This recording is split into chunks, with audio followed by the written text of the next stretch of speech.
So guys, today back from a video on the channel today. We're here after the Newcastle United vs West Brom player ratings. So disappointing, absolutely awful yet again today. If you haven't watched the rant already, I button at the top, link in the description and on the end screen, so if you want to go and watch that, make sure to do so. It was an absolutely awful performance on both set of sides. It was just an awful game in general, wasn't it? We'll do the player rating. There's not going to be a nice one this week, but you've got to do what you got to do. Make sure to leave a like, subscribe to the channel, and let's just get straight into the player ratings. Right then, starting off with Martin Dubravka, the goalkeeper. Kept a clean sheet today, fair play to him. I think he was okay. He didn't really have to do anything, to be honest with you. He had to make that one save from Diagne in the second half, I think, where he had to push it wide. No, it was the first half, sorry. But apart from that, he didn't really do much, which is good, obviously. He didn't have to do anything. What I can't really give Martin Dubravka, I've got to just give Martin Dubravka a slap down the middle. 6 out of 10 we'll give him. Right back, Krafth. I will look at it and say, look, he's obviously wasn't 100% fit, but for the next game, Javi Manquillo has to play. He wasn't great today. Wasn't great as an understatement. He was awful today. He was dreadful today, Krafth.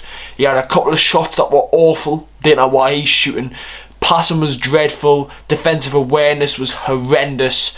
And it was just an overall, a really bad performance from him. Krafth really needs to look at himself because, honestly, since he signed for the club, can you name one game he had?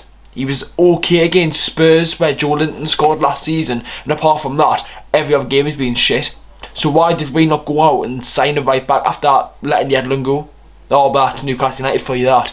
Both right backs get injured, now we're still playing one that's not fully fit. Disgraceful from the club. And it wasn't a good performance from Krafth today. 1 out of 10. Centre backs now, we'll start off with Lascelles. I think Lascelles was actually quite good today. Both centre backs were good today. They really controlled them, and Diagne couldn't really do much. And I think Clark was the better of the two, but we'll obviously speak about Lascelles. Lascelles was good defensively, kept West Brom quiet like we should have, but we just had nothing going forward. And your defence can be as good as you want and whatnot, but if you're defending great, you've got to attack great as well. And if you can't attack, you've got to go for it. If you can't score goals, what's the point keeping 10 players behind the ball and controlling the defence? It was good that we kept a clean sheet today, and I think the two centre-backs were very good today, but that's not good enough. It's West Brom. Fair enough if this is a team like Leicester, a team that's up there, right? Not one of your top 6, it's a team that's up there, let's just say it. So, for me, West Brom, you've got to go for it, and we simply didn't.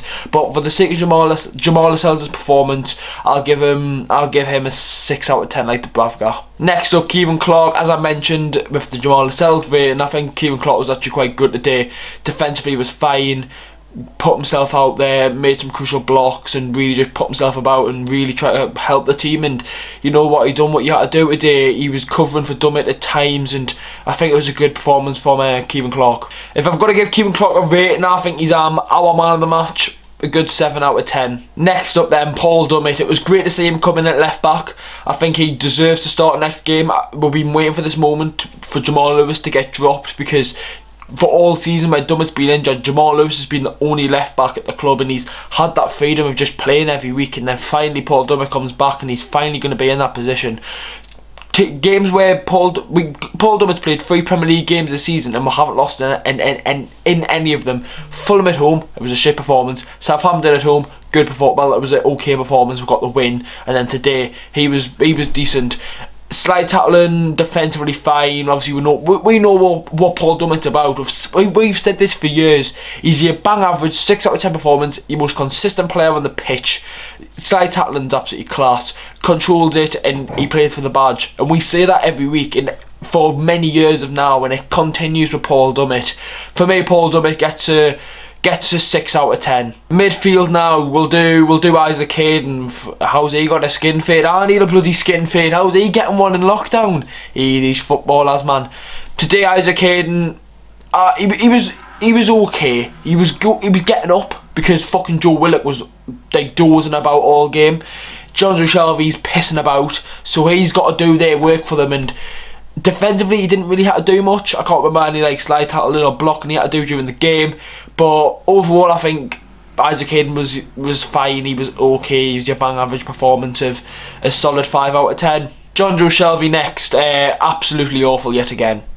For fans to say he's our most underrated player is absolutely disgraceful. I seen an Instagram page, like it's a Premier League page, and it had like every underrated player in the Premier League for each club, and Jonjo Shelvey was Newcastle.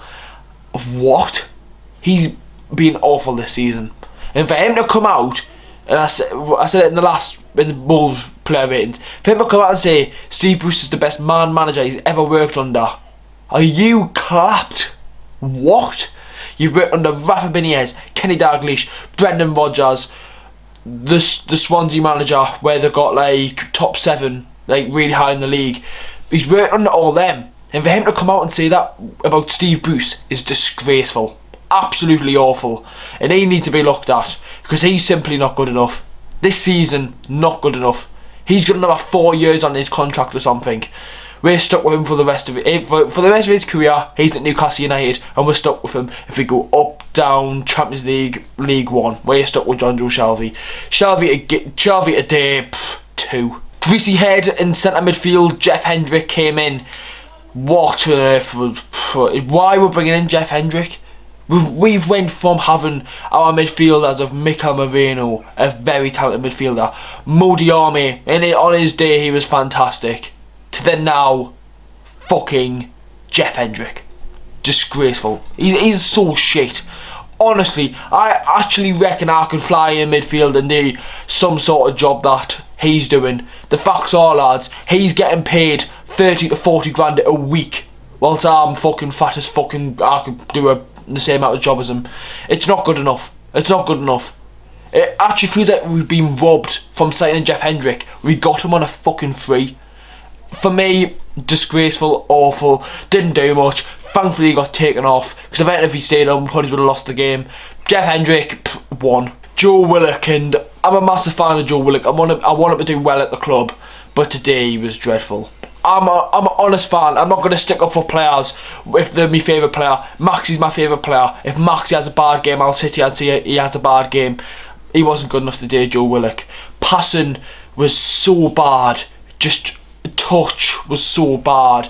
There was times where all he had to do was find that through ball, and he just couldn't find the ball, and it was so disappointing to see. And I understand that he's 21, he's playing week in week out for Newcastle United in a relegation fight.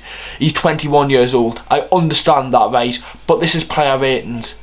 This is what I try to say. These are player ratings for today's performance. Nothing to do with anything. Obviously it's going to be in the air that he's a young lad and coming into Newcastle United, but he's not good. He wasn't good enough today. He wasn't good enough today. He needs a break from the team, because if we constantly play him, he's going to be tired. He's a young lad. We need to look into that. Joe Willock today, I've got to be honest with you, lads, 1. Brian Fraser created nothing. He was getting up to the pitch and he couldn't do anything, and I think that's partially Bruce's fault. Playing him, I don't even know where he was playing. He was calm, then right wing, left wing, striker, left forward. Keep him in the same position. We all know now that Ryan Fraser is a player that we've got to keep consistent and constantly play him in the right position and the right system, right? Get Andy Carroll on the pitch when Ryan Fraser's playing. Ryan Fraser's got a cross on him, so when Ryan Fraser gets the ball, he needs every sort of option in that box to find the ball, to get the header. We need to do that, because we're not using our strengths on very talented players. We all know Ryan Fraser is a quality player. We've seen it. We've seen it with him and Wilton at Bournemouth. We know that he's got bags of talent in him, but we need to play him and consistently play him in the right position to get the best out of him. We really do. I didn't think he done much today. Ryan Fraser, a 3 out of 10. And finally, for the starting 11, we will do Joelinton. And I've got to say, that chance in the first half, I understand he's not got any confidence. He's playing up front by himself. He's got no support. He can't speak one language. But if you're costing a football club £40 million, 40 million, the amount of things that you could buy with £40 million, whilst Newcastle United spend it on fucking Joelinton. You're one-on-one with the goalkeeper on a perfect angle to put that right into the bottom left corner, and you go and try and pass it because he hasn't got any confidence to pass. Partially Bruce's fault, mainly Bruce's fault, because he's ruined his career. Steve Bruce has ruined his career. I can guarantee you, if Rafa Benitez was at the club, Joelinton would be a better player. I can guarantee you that, right? The players that he turned at Newcastle United from nobodies to heroes is ridiculous. Ayoze Perez, Salomon Rondon. They're just two attacking players off the top of my head. I could name many more. Johan Gouffran turned into a fucking talent in the Championship. It's so hard to say because £40 million. But honestly, I think his hold-up play was actually quite good today. There was times where it's not his fault. He gets the ball, 3 West Brom players on him, Townsend, but that CDM, the Turkish lad, who was very good today, and Bartley were all on him, and he's got no support. That's not Joelinton's fault. That's the club and the system and Steve Bruce's fault. But you've still got to look at Joelinton's performance today. I don't think he was bad as fans are saying. I think that chance in the first half really settled it. If that chance didn't happen, I'm telling you, I'm just giving Joelinton a good 5, 6. But for the sake of that chance, and for the sake of how important this game was, I've got to give him about a 3 out of 10. We're not even going to do the substitutes. Dwight Gale came on and literally done nothing. Dwight Gale done nothing apart from a ball to Joe Willock that he put straight at the keeper, and apart from that he literally done nothing. And Andy Carroll was on for 40 seconds. 40 seconds. Steve Bruce, your manager. We're in a must-win game. In your eyes it's not a must-win game, but to every fucking Newcastle fan it's a must-win game. And you bring on Andy Carroll with 40 seconds left. 40 seconds left. You are crazy. You are an absolute lunatic. 40 seconds. What's he meant to do in 40 fucking seconds? There's many things you can do in 40 seconds, right? But Andy Carroll's not going to score, mate. He gave away a foul, and then look at the ball, it was full time, literally. I can't give him a rating. Lads, that's the end of the player ratings. Like I said, lads, like last week I didn't realise West Brom's our next game. I don't even know what our next game is. And I had Villa or Brighton, couldn't tell you which one. It's such a... You know what, I'll bloody check, wait there. Our next game is Friday night against Aston Villa, so... Oh God, boys, oh no. I don't know about Jack Grealish, if he's back, if he's not, I don't know. I don't want to know, to be honest with you. It's going to be a mad one. Lads, obviously videos will be going out next week for the videos. It'll be Wednesday for the preview, Thursday for the predicted team, and then obviously Friday for the actual game itself. We need to win that game. Because if we don't win that game, and we won't win at Brighton, because we never do win at Brighton, we're getting relegated. Simple. And it's going to be so sad to see us climb down, Fulham go up. Fulham are playing now against Liverpool. 0-0, 43rd minute when we're recording this.